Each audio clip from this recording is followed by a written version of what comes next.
गंगा के किनारे एक वन में एक खरगोश रहता था। उसके 3 मित्र थे, बंदर, सियार और ऊदबिलाव। चारों ही मित्र दानवीर बनना चाहते थे। एक दिन बातचीत के क्रम में उन्होंने उपोषण के दिन परम दान का निर्णय लिया, क्योंकि उस दिन के दान का संपूर्ण फल प्राप्त होता है। ऐसी बौद्धों की अवधारणा रही है। उपोषण बौद्धों के धार्मिक महोत्सव का एक दिन होता है।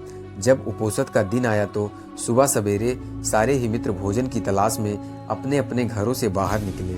घूमते हुए ऊदबिलाव की नज़र जब गंगा तट पर रखी 7 लोहित मछलियों पर पड़ी तो वह उन्हें अपने घर ले आया। उसी समय सियार भी कहीं से दही का एक हांडी और मांस का एक टुकड़ा चुरा अपने घर को लौट आया। उछलता कूदता बंदर भी किसी बाग से पके आम का गुच्छा तोड़ अपने घर ले आया।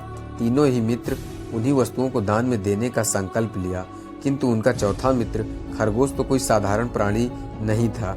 उसने सोचा, यदि वह अपने भोजन अर्थात घास पात का दान जो करे तो दान पाने वाले को शायद ही कुछ लाभ होगा। अतः उसने उपोषण के अवसर पर याचक को परम संतुष्ट करने के उद्देश्य से स्वयं को ही दान में देने का निर्णय लिया। उसके स्वयं के त्याग का निर्णय संपूर्ण ब्रह्मांड को दोलायमान करने लगा और शक्य के आसन को भी तप्त करने लगा। वैदिक परंपरा में शक्य को शक्र या इंद्र कहते हैं। शक्य ने जब इस अति अलौकिक घटना का कारण जाना तो सन्यासी के रूप में वह उन चारों मित्रों की दान परायणता की परीक्षा लेने स्वयं ही उनके घरों पर पहुँचे। ऊदबिलाव, सियार और बंदर ने शक्य को अपने अपने घरों से क्रमशः मछलियाँ, मांस और दही एवं पके आम के गुच्छे दान में देना चाहा, किंतु शक्य ने उनके द्वारा दी गई दान को वस्तुओं को ग्रहण नहीं किया।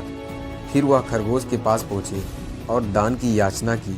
खरगोश ने दान के उपयुक्त अवसर को जान याचक को अपने संपूर्ण शरीर के मांस को अंगीठी में सेक कर देने का प्रस्ताव रखा।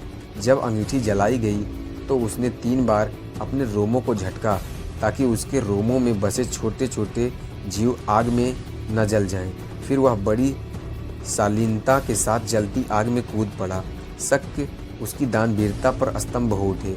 चिरकाल तक उसने ऐसी दानवीरता न देखी थी और न ही सुनी थी। हाँ, आश्चर्य, आग ने खरगोश को नहीं जलाया, क्योंकि वह आग जादुई थी। शक्य के द्वारा किए गए परीक्षण का एक माया जाल था।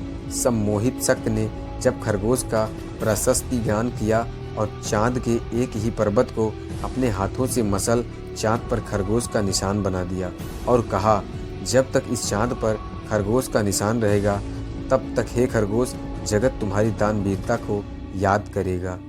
तो कैसी लगी यह स्टोरी आप लोग कमेंट बॉक्स में कमेंट करके जरूर